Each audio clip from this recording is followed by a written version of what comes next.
कुछ लोगों में से हूं जो राजनीतिक सामाजिक तौर पर पहले दिन से कह रहे हैं कि हम बिल्कुल शराबबंदी के विरोध में हैं। हमारा बस चले तो 48 घंटे में शराबबंदी को यहां से हटा देंगे। क्यों? इसके 3 वजह है।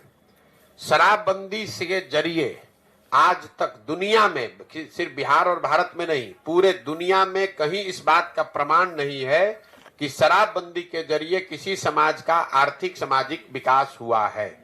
इस दुनिया में कहीं ऐसा प्रमाण नहीं। अगर होता तो दो दुनिया में अग्रणी देश हैं जो स्कैंडिनेवियन कंट्री हैं, अब वेस्ट के यूरोपियन देश हैं, अमेरिकन देश हैं, उस सब जगह शराबबंदी लागू होता। उन लोगों ने लागू क्यों नहीं किया? क्योंकि इस बात का कोई प्रमाण नहीं है। दूसरी बात, लोग ये बताते हैं कि गांधी जी ऐसा चाहते थे कि शराबबंदी लागू हो। बिल्कुल ये बात सिरे से खारिज करता हूं, गलत बात है। लोगों को भ्रम फैलाया जा रहा है। मैं पिछले 2 वर्ष से नीतीश कुमार को और उनके जो भी लोग भी शराबबंदी के पक्ष में है गांधी के नाम पर, मैंने उनको खुली चुनौती दे रखी है। अगर आप गांधी को पढ़ने का, समझने का दावा करते हैं तो मुझे एक पंक्ति गांधी जी का दिखा दीजिए, लिखा हुआ या बोला हुआ, जहां पर गांधी जी ने ये कहा कि सरकारों को शराबबंदी लागू करना चाहिए। गांधी जी ने ये नहीं कहा। गांधी जी ने शराब को लेकर, शराब न पीने को लेकर एक सामाजिक प्रयास की बात कही है कि शराब पीना बुरी बात है, नहीं पीना चाहिए, समाज को इस दिशा में प्रयास करना चाहिए।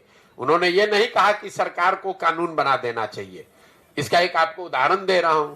गांधी जी ने कहा कि सबको वेजिटेरियन होना चाहिए, अच्छी बात है, लेकिन कल होकर अगर सरकार ये कानून बना दे कि जो जो आदमी वेजिटेरियन नहीं है, शाकाहारी नहीं रहेगा, सबको जेल में डाल दिया जाएगा, क्योंकि गांधी जी ऐसा चाहते थे, ऐसा कभी हो सकता है?